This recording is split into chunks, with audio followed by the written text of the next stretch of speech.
오늘 설교 본문을 말씀드리고 함께 읽어보는 시간을 가져보겠습니다. 오늘 설교 본문은 스바냐 3장 17절이 되겠습니다. 스바냐 3장 17절 말씀을 다 같이 함께 읽어보도록 하겠습니다. 너의 하나님 여호와가 너의 가운데 계시니 그는 구원을 베푸실 전능자이시라. 그가 너로 말미암아 기쁨을 이기지 못하시며 너를 잠잠히 사랑하시며 너로 말미암아 즐거이 부르며 기뻐하시리라 하리라. 아멘. 자, 저는 방금 함께 읽어본 이 스바냐 3장 17절 말씀을 본문으로 해서 순종하는 남은 자들이라는 제목으로 순종의 인물 시리즈 스바냐 편으로 오늘 말씀을 함께 살펴보려고 합니다. 특별히 스바냐 선지자를 통해서 하나님이 약속하신 바를 듣고 우리의 삶에 구체적인 실천과 적용이 나타나기를 바라는 마음 다 같이 가져보시면 좋겠습니다. 그러니 그런 소망을 담아서 설교 제목을 따라서 고백해 봅니다. 순종하는 남은 자들. 순종하는 남은 자들. 아멘. 감사합니다. 자, 사랑하는 성도 여러분들, 혹시 그 사람은 먼지 같았다 이렇게 말하면 그 사람에 대해서 뭐라고 말을 하는 것처럼 느껴지십니까? 먼지처럼 더럽다? 아니면 먼지처럼 가볍다? 먼지처럼 쓸모없다? 예, 대체로 존재감이 없었다. 아마 이렇게 해석이 될 것 같습니다. 그 누구도 그 사람의 존재를 알아차리지 못할 정도로 정말 먼지처럼 조용히 있거나 쓸모가 없는 그런 사람을 표현할 때 이와 같은 표현을 사용하는 것 같습니다. 그리고 이와 유사한 표현들에는 나머지, 찌꺼기, 짜투리 이런 표현들이 있습니다. 물론 이 단어들이 다른 어떤 용례에서는 다른 의미로 사용되는 경우도 많이 있지만 보통은 잘 드러나지 않는 사람들을 하나로 이렇게 퉁 쳐서 표현할 때 나머지는 이렇게 사용하기도 하고, 찌꺼기 같은 존재라는 말 속에는 일단 주인공은 아니다라는 뜻이잖아요. 주역이나 주연이 아니다라는 의미를 담고 있습니다. 짜투리는 어떻습니까? 뭔가 주된 거를 사용하고 남아있는 부분, 그래서 버리기도 애매하고 또 쓰기도 애매해서 가끔 가다가 아까우니까 이렇게 모아놓으면 짜투리 같은 천조각들 엄청 많이 모아놓는 어머님들 많이 계시잖아요. 자, 그런데 성경에는 조금 다른 의미로 이 짜투리에 해당하는 영어 단어를 사용하고 있는 용례들을 좀 볼 수 있습니다.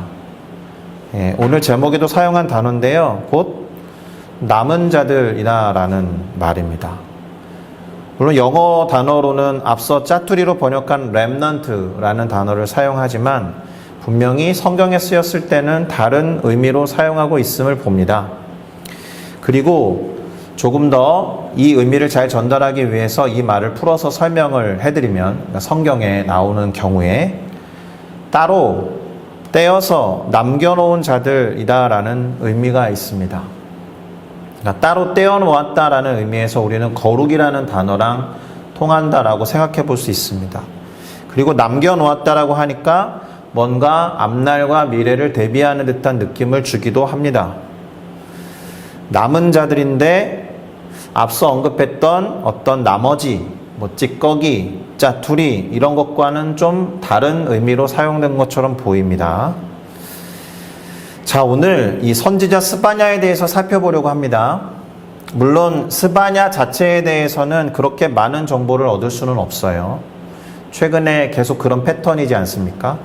계속 선지자들에 대해서 다루면서 나타나는 선지자 자체에 대해서는 알 수 없는 부분이 많기 때문에, 그래서 그 선지자가 어떻게 순종했는지를 따져보는 것보다는 그가 전한 말, 그러니까 선지자들이 하나님으로부터 전달받아서 선포해야 했던 말씀 속에서 우리는 순종의 원리를 찾아보려고 그동안에 선지자들을 순종의 인물 시리즈에 넣어서는 계속 그런 작업을 해왔던 겁니다. 오늘 스바냐에 대해서도 거의 다를 바가 없는데요. 일단 스바냐 선지자의 이름부터 설명을 드려보겠습니다. 스바냐 선지자의 이름이 갖고 있는 의미는 여호와께서 비축해 두셨다, 여호와께서 숨겨 두셨다, 여호와께서 남겨 두셨다, 약간 이런 뜻입니다. 그러니까 아까 렘넌트라는 단어를 사용했는데 그것과 매우 비슷한 의미인 것처럼 느껴집니다. 자, 오늘 설교 제목이랑 그래서 잘 들어맞는 인물이 스바냐가 아닌가 이런 생각을 해보는데요. 그래도 스바냐에 대해서는 조금 알 수 있는 구절에 어떤 정보가 나옵니다. 우선 그 전에 다른 선지자들과는 조금 특별하게 이 사람은 왕족 출신이에요. 왕의 가문이다라는 거예요. 그에 대해서 기록한 스바냐 1장 1절을 보면 그가 히스기야라는 왕의 현손, 어려운 말인데 4대 손이라는 것을 알 수 있습니다. 물론 그의 계보가 장자의 계보가 아니기 때문에 이 사람이 왕이 될 수는 없었지만 어쨌든 그의 고조 할아버지, 아버지, 할아버지, 증조 할아버지, 고조 할아버지가 히스기야 왕이었다라는 거예요. 자, 참고로 이 스바냐와 관련되어 있는 왕들의 계보, 그러니까 히스기야 이후의 왕의 계보를 짧게 말씀드리면 요 정도 됩니다. 히스기야 이후에 므낫세라는 사람이 왕이 됐고, 므낫세 이후에 아몬이라는 사람이 왕이 됐으며, 스바냐가 활동하던 시기에는 요시야라는 왕이었다라는 것을 기억하면 좋습니다. 그런데 히스기야랑 요시야는 공통점이 있어요. 하나님의 뜻에 바르게 나라를 잘 이끌기 위해서 개혁을 했던 사람들인데 그 사이에 끼어있는 므낫세랑 아몬은 그렇지 못했다. 하나님의 뜻과는 정반대로 가서 상당히 타락한 유다 왕국으로 만들어버린 사람들이에요. 이 므낫세와 아몬이 하나님의 뜻과는 좀 정반대로 갔다라는 사실을 기억해야 되는 이유는 그러한 영적인 분위기, 그러한 타락한 세상 가운데에서 이 스바냐가 선지자 사역을 시작했다라는 이유 때문에 그렇습니다. 그러니까 이 스바냐의 사역은 요시야 왕 때에 이르러서 그 전까지의 시대를 반영한 말을 했다라는 거죠. 그러니까 아까 말씀드렸듯이 히스기야처럼 요시야도 영적인 개혁을 일으켰다라고 했잖아요. 그가 영적인 개혁을 일으키는 데에 아마도 스바냐 선지자의 역할도 있었을 것이다라고 예상해 볼 수 있습니다. 자, 그러면 하나님의 부름을 받아서 선지자로서 스바냐가 처음으로 전한 메시지가 무엇이었는지 살펴볼 필요가 있겠죠. 스바냐 1장 2절에서 3절은 다음과 같이 말하고 있습니다. 여호와께서 이르시되 내가 땅 위에서 모든 것을 진멸하리라. 내가 사람과 짐승을 진멸하고 공중의 새와 바다의 고기와 거치게 하는 것과 악인들을 아울러 진멸할 것이라. 내가 사람을 땅 위에서 멸절하리라. 나 여호와의 말이니라. 아멘이라고 외치기 참 무서운 말인데요. 한마디로 심판하시겠다라는 거예요. 많이 화가 나신 것 같습니다. 지난주 그리고 그 전주에도 하나님의 진노와 분노에 대해서 말씀드린 바 있습니다. 또 오늘 본문에 보면 진멸이라는 단어를 무려 3번이나 쓰셨어요. 그리고 멸절이라는 단어까지도 한번 사용하셨습니다. 심지어 땅 위에 있는 모든 것을 진멸하겠다라고 하셨는데 사실 이 말씀을 읽으면 특별히 우리 청년들이 생각해내야 하는 구절이 있습니다. 최근에 질문을 던진 창세기 6장에 나오는 표현을 그대로 거의 유사하게 사용하고 있거든요. 비교를 위해서 창세기 6장 7절을 한번 읽어보겠습니다. 이르시되 내가 창조한 사람을 내가 지면에서 쓸어버리되 사람으로부터 가축과 기는 것과 공중의 새까지 그리하리니 이는 내가 그것들을 지었음을 한탄함이니라 하시니라. 역시나 홍수를 앞에 두고 목전에 두고 하나님께서 지면에서 쓸어버리겠다라고 하시면서 사람과 함께 가축과 기는 것과 새까지 그러하겠다라는 거죠. 상당히 유사하다는 것을 알 수 있습니다. 자, 노아 시대에는 그 심판의 방법이 물이었잖아요. 예. 그러면 스바냐를 통해서 비슷한 말씀을 하신 하나님께서 어떤 심판의 방법을 사용하실까요? 확실한 건 물은 아니겠죠. 왜요? 하나님께서 노아에게 다시는 물로 심판하지 않겠다라고 약속하셨으니까요.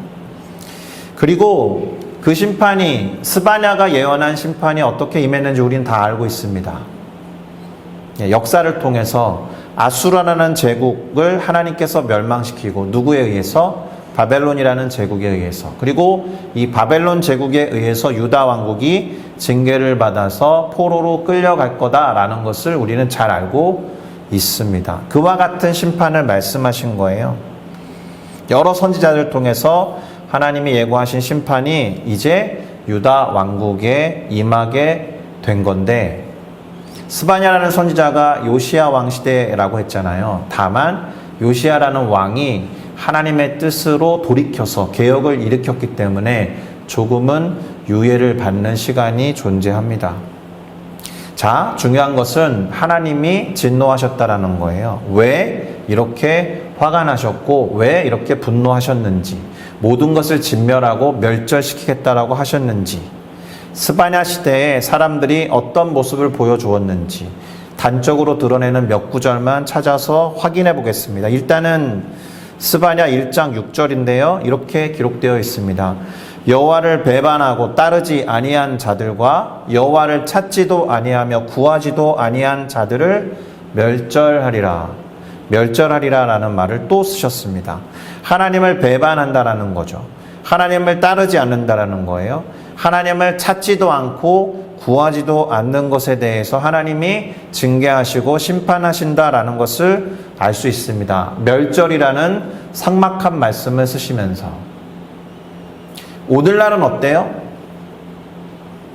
하나님을 믿은 적도 없는 사람들이면 뭐 배반은 아니겠지만 애초부터 하나님을 따르지 않죠. 하나님 찾지 않습니다. 하나님을 구하지도 않아요. 관심이 없어요.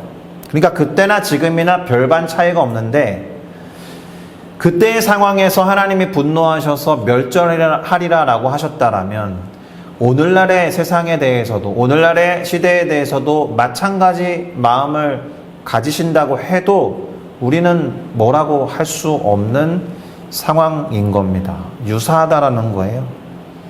그리고 계속해서 이스바냐의 1장 이후를 계속 읽어보시면 이런 표현이 나옵니다. 심령이 찌꺼기같이 가라앉아 있던 그들이 여호와 하나님에 대해서 복도 내리지 아니하시는 분, 화도 내리지 아니하시는 분이라고 함부로 말하는 죄를 범했음을 알 수 있습니다. 그러니까 심령이 찌꺼기 같다라고 표현한 거예요. 하나님이 유대 민족과 이스라엘 백성들에 대해서 심령이 찌꺼기같이 가라앉아 있으면서 하나님에 대해서 함부로 말한다라는 거예요. 아, 하나님이 복도 내리지 않고 하나님이 화도 내리지 않는구나. 하나님에 대해서 막말한 겁니다. 그런 사람들을 심지어 하나님은 어떻게 하신다고요? 등불로 두루두루 다 찾아내서 벌할 것이다 라고 말씀하신 거예요. 이러한 내용이 기록된 스바냐 1장 12절도 제가 읽어보겠습니다. 그때에 내가 예루살렘에서 찌꺼기같이 가라앉아서는 마음속에 스스로 말하기를, 야, 여호와께서는 복도 내리지 아니하셔, 여호와께서는 화도 내리지 아니하셔 라고 하는 자들을 등불로 일일이 두루 찾아서 벌할 거다, 이렇게 말씀하신 거예요. 하나님은 유대민족이나 이스라엘 자손들에 대해서 찌꺼기같이 가라앉아 있다라고 말씀하셨습니다. 한마디로 찌질하게 하나님에 대해서 험담하고 무시하는 죄를 범하고 있는 거예요. 그러니까 사실은 이 사람들에게 하나님은 반대로 찌꺼기 같은 존재로 무시당하고 있다라는 뜻이 됩니다. 하나님을 무시하고 함부로 말했다라는 것은 그들에게 하나님의 존재감이 제로였다라는 거예요. 찌꺼기같이. 하나님이 화나실만 하죠. 그래서 설교를 시작할 때 언급했던 유대민족과 이스라엘 자손에게는 먼지 같은 취급을 당하시는 하나님이 아니었을까. 존재감이 전혀 없는 나머지 같은, 짜투리 같은 그런 하나님으로 무시되고 있는 상황에서 하나님이 이렇게 진노하고 분노를 표하시는 겁니다. 징계하고 심판해야겠다라고 작정하신 거예요. 그래서 스바냐는 다음과 같이 말합니다. 1장 7절인데요. 같이 읽어볼까요? 이거는 시작. 주 여호와 앞에서 잠잠할지어다. 이는 여호와의 날이 가까웠으므로 여호와께서 희생을 준비하고 그가 청할 자들을 구별하였음이니라. 우선 이 스바냐 선지자는 잠잠하라고 말하는 거예요. 하나님에 대해서 함부로 말하지 말고 입을 다물라 이렇게 말합니다. 그리고 여호와 하나님의 심판의 날이 가까웠다. 입을 다물어라. 여호와의 날이 가까웠다. 광야에 나타났던 외치는 자의 소리, 침례 요한이 말했던 것과 아주 유사합니다. 회개하라. 천국이 가까웠다. 그러니까 회개해라. 여호와의 날이 가까웠다. 그러니까 잠잠해라. 어쨌든 스바냐는 여호와의 날이 가까워 왔기 때문에 하나님께서 희생을 준비하신다. 희생이 있다라는 거죠. 그런데 그가 청할 자를 구별하였다. 무슨 말입니까? 영어로 보면 게스트라고 나와 있잖아요. 따로 구별된 게스트를 지금 분별하셨다. 준비하셨다. 이런 뜻입니다. 바로 이 구절을 통해서 우리는 하나님이 누군가를 따로 구별하여 남겨놓으셨다라는 것을 알아차릴 수 있어요. 하나님이 따로 구별해서 남겨놓은 게스트들이 있다. 실제로 스바냐 계속 읽어나가 보시면 3장 12절부터 13절에서 다음과 같이 기록되어 있는데 하나님이 따로 남겨놓은 자들이 있다는 사실을 분명하게 말하고 있습니다. 3장 12절에서 13절도 같이 읽어보겠습니다. 시작. 내가 곤고하고 가난한 백성을 내 가운데에 남겨두리니 그들이 여호와의 이름을 의탁하여 보호를 받을지라. 이스라엘의 남은 자는 악을 행하지 아니하며 거짓을 말하지 아니하며 입에 거짓된 혀가 없으며 먹고 누울지라도 그들을 두렵게 할 자가 없으리라. 아멘. 하나님의 진노와 분노가 표출돼서 징계와 심판을 당하는 와중에도, 그러니까 하나님 당신의 백성들이 곤고하고 가난한 가운데에서도 그들 안에 하나님이 남겨두신 자들이 있다. 그리고 이 구절을 통해서 하나님이 남겨놓으신 자들이 어떻다라는 거예요? 악을 행하지 않는다. 거짓을 말하지 않는다. 입에 거짓된 혀가 없다. 보통 우리가 내일 일을 염려하거나 상황이 너무 급박할 때 먹고 누울 때 엄청난 두려움에 시달리면서 잠도 못 자고 먹는 것도 체하고 그러는데 이 사람은 그러지 않을 것이다. 이렇게 말씀해 주고 계십니다. 왜요? 여호와의 이름을 의탁하고 보호를 받는 사람들이기 때문에. 주변 민족, 아주 구체적으로는 바벨론에 의해서 징계를 당하고 나라가 망하게 되어서 끌려가는 가운데에서도 전혀 두려워하지 않는다라는 거예요. 그들을 두렵게 할 자가 없다라는 이유는 위에도 적혀 있듯이 하나님의 이름을 의탁하고 하나님께서 그들을 보호하시기 때문에 그렇습니다. 할렐루야. 자, 이처럼 하나님은 이스라엘의 남은 자를 따로 구별해서 준비시키시는 하나님으로 그려져 있습니다. 다시 말합니다. 이렇게 준비되어 남아있게 된 자들이 어떻다고요? 그들은 거짓을 말하지 않고 거짓된 혀가 없다고 하니까 죄를 범하지 않는다라는 거예요. 의로운 자들이라는 뜻이 되는 겁니다. 한마디로 다시 정리하면 힘들고 어려운 상황에서도 웬만하면 세상과 타협하기 쉬운데 타협하지 않고 하나님께 순종하여 죄를 범하지 않는 따로 구별되어서 남겨두신 자들이 있다. 할렐루야. 잘 와닿지 않으세요? 성경에 잘 보면 하나님이 남겨두신 자들을 통해서 성경의 역사가 진행되고 있음을 발견할 수 있어요. 몇 가지 예만 좀 들어볼까요? 하나님이 남겨두신 자들의 역사. 예를 들면 이런 겁니다.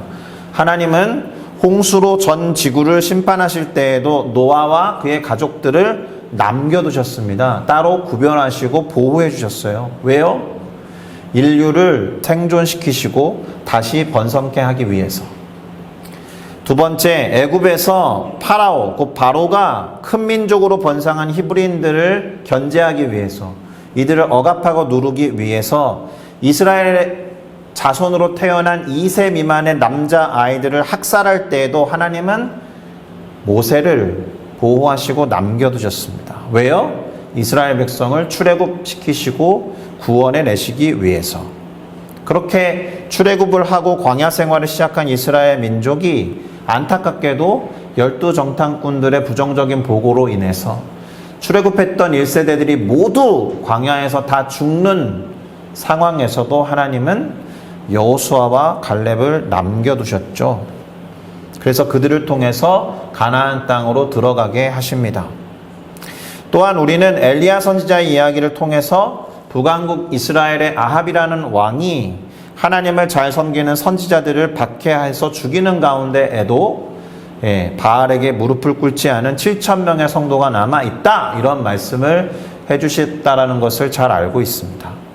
마지막으로 오늘 본문을 포함해서 많은 선지자들이 남유다 왕국이 바벨론 제국에 의해서 멸망을 당할 때에도 하나님이 따로 구별하셔서 남겨두신 자들이 있다라는 것을 성경의 흐름을 따라 우리는 기억할 필요가 있겠습니다. 그리고 우리는 오늘 제목과 같이 그 사람들을 뭐라고 부르느냐? 하나님의 렘넌트라고 불러요. 이때의 렘넌트는 절대로 짜투리가 아닙니다. 찌질이도 아니고요, 찌꺼기도 아닙니다. 그런 뉘앙스가 분명히 아니죠. 하나님이 남겨두신 자들, 따로 구별해서 숨겨놓거나 마치 스바냐의 이름과 같이 따로 간직해 놓은 그런 렘넌트가 있다라는 겁니다. 할렐루야. 보통 성경에서 기록하고 있는 이 렘넌트들은 하나님께서 죄인을 벌하실 때 심판받지 않고 살아남아있는 소수의 사람들을 말해요. 요한계시록에 나오는 14만 4천 명이라는 수도 이렇게 해석할 수는 있습니다. 그러니까 사실 모든 이들을 구원하시기를 원하시는 하나님이시지만 어쩌면 하나님의 계획과 하나님의 구상 속에는 구원받을 영혼의 수가 정해져 있는지도 모릅니다. 그게 딱 14만 4천이라는 문자적인 이야기 하는 거 아닙니다. 그렇게 가면 상당히 위험해져요. 어느 이단과 같이. 14만 4천이라는 수는 완전수이기 때문에 하나님이 구상하시고 하나님의 계획에 온전하게 들어맞는 완벽한 수를 말하니까 하나님만 아시는 모든 사람들은 다 구원을 얻을 겁니다. 할렐루야. 중요한 게 뭐냐? 심판과 어려운 상황 가운데서도 구원받을 만한 사람들, 그리고 신실하게 하나님의 뜻을 따라 살고자 하는 사람들, 세상과 타협하지 않고 결코 하나님 이외에 다른 것을 두려워하지 않는 사람들을 하나님이 남겨두셨고 믿음의 승리로 이끌어 가신다라는 겁니다. 그리고 성경의 흐름에서 말씀드렸듯이 그 사람들만 구원을 얻는 게 아니라 그 사람들을 통해서 하나님이 계획하시고 역사를 주관하시는 가운데 반드시 구원 얻어야 되는 사람들을 그들을 통해서 구원해 내신다라는 거예요. 그래서 필요한 거예요. 그래서 따로 간직해서 구별해서 남겨두신 자들, 미래를 위해서, 그런 의미가 되는 겁니다. 할렐루야. 이런 사람들에 대해서 사도 바울도 구약의 메시지를 인용해서 로마서 9장 27절에서 28절에 다음과 같이 말하고 있습니다.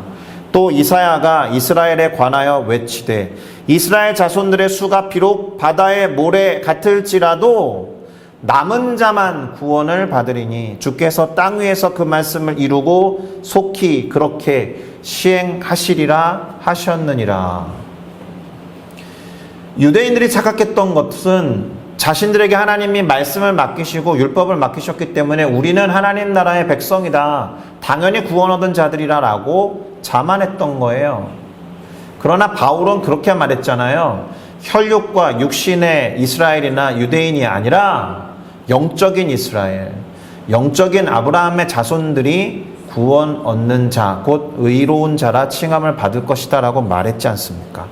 하나님만 아시는 영역에, 하나님의 품속에, 하나님의 날개 그늘 아래 따로 보관하시고 안아주시고 품고 있는 남은 자들이 있다. 저런 구절을 읽을 때 무서우세요? 두려우세요? 내가 저 남은 자 안에 들어가 있을까? 알 수 없는데 하나님만 아시는데 난 그러면 어떡하지? 그래서 그런 두려움 때문에 하나님을 섬기고 믿으세요? 확실한 거를 말씀드리면 일단 구원은 하나님께 달려 있습니다. 믿으십니까? 그런데 우리는 그리스도 예수께서 전하신 복음을 듣고 믿어서 구원을 얻은 하나님의 자녀인 줄로 믿습니다. 할렐루야. 조금 더 분명하게 말씀드리는 것은 우리 안에 구원받은 우리 안에 하나님께서 남겨두신 자들이 있다라는 거예요. 전부가 될 수도 있고 아닐 수도 있습니다. 그러나 우리는 우리라고 믿는 거예요. 왜요? 하나님만 아시는데 그 불안한 상태로 모르겠는 상태로 남아있는 것보다 믿음을 취하셔야죠. 성경에 기록된 문자 그대로 예수 그리스도를 구주라 시인하고 하나님을 아버지라고 부른다라면 우리가 하나님이 남겨두신 남은 자라고 믿어야 하는 것입니다. 할렐루야. 이런 자들을 향하여 스바냐 선지자가 하나님의 따뜻한 말씀을 들려주세요. 오늘 설교 본문 스바냐 3장 17절 다시 한번 읽어드리면서 오늘 설교를 마무리할 텐데요. 제가 읽겠습니다. 너의 하나님 여호와가 너의 가운데 계시니 그는 구원을 베푸실 전능자시라. 그가 너로 말미암아 기쁨을 이기지 못하시며 너를 잠잠히 사랑하시며 너로 말미암아 즐거이 부르며 기뻐하시리라 하리라. 아멘. 자, 힘들고 어려운 상황, 신앙적으로 영적으로 매우 다운돼 있고 타락한 세상에 산다 할지라도 그래 너네 거기서 한번 잘 서바이벌 해봐 이렇게 말씀하시는 분이 아니고 너의 가운데 함께 하신다라고 약속하셨습니다. 믿으십니까? 그리고 그분은 때를 따라 돕는 은혜와 은총으로 구원을 이루어 가시는 분이십니다. 할렐루야. 그분이 우리 때문에 기쁨을 이기고 싶어도 우참 실패 그런 거예요. 기쁨을 어떻게든 참아보려고 하는데 실패하여 드러내시고 심지어 노래까지 부르신다라는 거죠. 왜요? 우리가 렘넌트니까. 하나님이 따로 구별해서 간직하시고 보호하시는 하나님이 남겨놓으신 자들이니까. 믿으십니까? 그러니 오늘의 결론이 무엇이겠습니까? 하나님을 모르고 또 순종하지 않은 이 시대 속에서 하나님이 남겨두신 렘넌트로 순종하면서 어떻게 살아가야 하는가라는 그 방법을 아는 것에 있습니다. 그리고 우리는 그 방법에 대한 해답을 이미 우리가 살펴본 순종의 사람 이 스바냐의 말씀을 통해서 얻을 수 있습니다. 그것이 무엇이냐 하면 여러 차례 읽어봤던 스바냐 3장에 나와 있는 말씀 두 구절 12절에서 13절 하나 17절을 통해서 이렇게 정리해 볼 수 있습니다.